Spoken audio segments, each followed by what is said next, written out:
Hello everybody. I know that you've seen me before work on small swarms and really nice colonies, but I wanted to show you this just so you could see I don't always go without protective equipment. This hive right here is a beast and they really don't like me. They don't even like me coming into the backyard sometimes.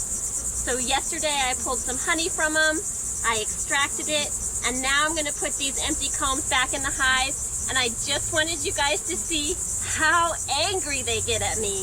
They really don't like me. I'm wearing gloves, my full jacket, 2 pairs of pants, because they will sting me through my clothes. So enjoy this mayhem that you're going to see.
guys. So what you saw me do was go ahead and put the empty honeycombs back in there wherever I had a placeholder with an empty frame. And I also came all the way down to the brood box and took a piece of comb with some eggs in it to help another hive out. They need a little bit of help. They're kind of weak right now, so I thought I'd give them some more babies to raise. So since these guys are doing so amazing, they have so much population, I decided they wouldn't mind if I took a little. I mean, they kind of mind, but I did it anyway. I hope you guys enjoyed this video. It's always great sharing my beekeeping with you. See you next time.